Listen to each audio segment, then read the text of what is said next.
So I'm Ingeborg from RCN, Research Council of Norway, and I will tell you, I'll give you a very short presentation of D61, which is a report on national and regional initiatives promoting gender equality in research institutions. Yeah, that's the one. Through structural change. And the report was developed by the Research Council of Norway under Work Package 6 called Further Joint Activities on the GenderNet Plus Consortium.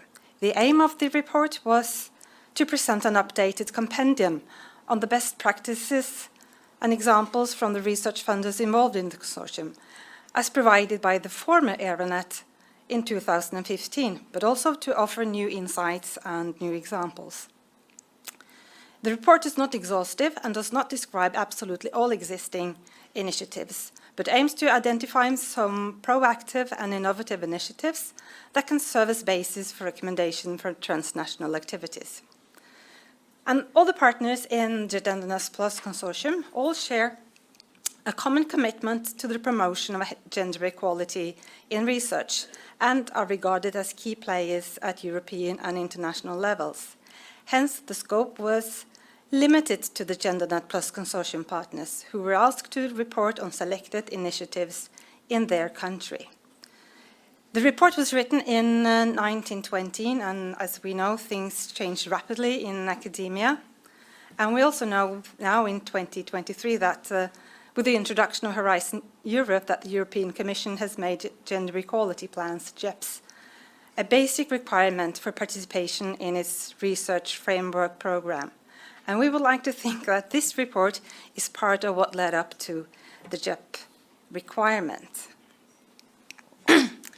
So I have to take you back, since this was written a few years back.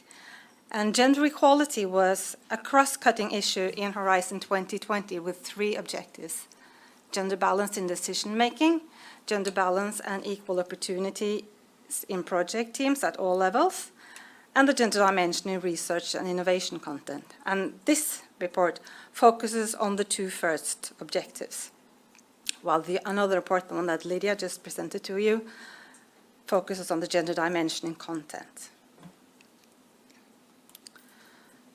So the report presents an updated compendium on best practice examples.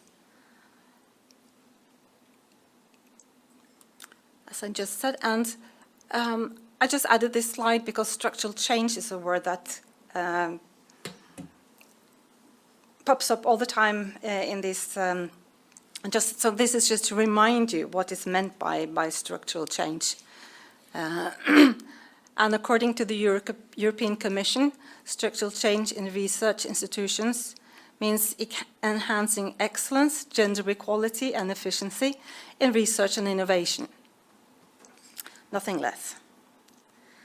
And so the report, as I said, is an update of the report written in 2015, because that was the GenderNet EraNet, and when we began the GenderNet Plus co-fund, some partners left the consortium and new partners joined, so we had to make an updated report with the new partners. And the report consists of examples like this. This is an example of the many things the report focuses on. In some countries, decision-making structures and procedures are gathered by legislation on gender equality. Like in Spain, they have a royal decree. Norway has a Gender Equality and Anti-Discrimination Act. France has a memorandum from 2018. Italy has a national code. Austria has a University Act. And there might also be other countries who also have legislation. So the report just brings up examples of how this can be done. And some countries have national dedicated units, like the Swedish Gender Equality Agency, Canada Research Coordinating Committee, the Czech Republic has a Center for Gender and Science, Norway has the Committee for Gender Balance in Research, the KIF Committee, Spain has a Women and Science unit, and the French community of Belgium has the Women and Sciences Committee. And we also added an international unit, the Global Research Council, who has a gender working group. I think those were, yeah, and then some more kind of examples, just to give you a picture of what this report is on and about. And then, yeah, here's a list of some countries that have a national gender equality plan. And now everyone, all institutions has to have a GEP, a gender equality plan. Just to summarize, some of the findings and some of the conclusions we found is that there's a clear shift from fixing the women to fixing the system. Few measures are targeted at individual women, and there's an increasing awareness among RFOs regarding examining and adjusting their procedures. And there's also an increased awareness of sexual harassment within academia, and stakeholders learn from and are inspired by others' experiences. And that's the good thing, the positive thing about the GenderNet as well. That good practice and lessons learned seem to be spreading.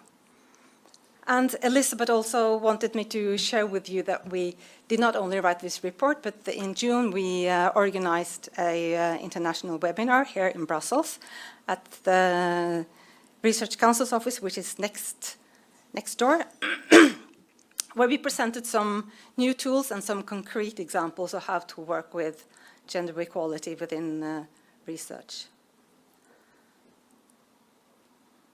So if you now you know this report exists, and if you want to know more, if you want to read it, you can find it on the GenderNet Plus website. So, thank you. I think that was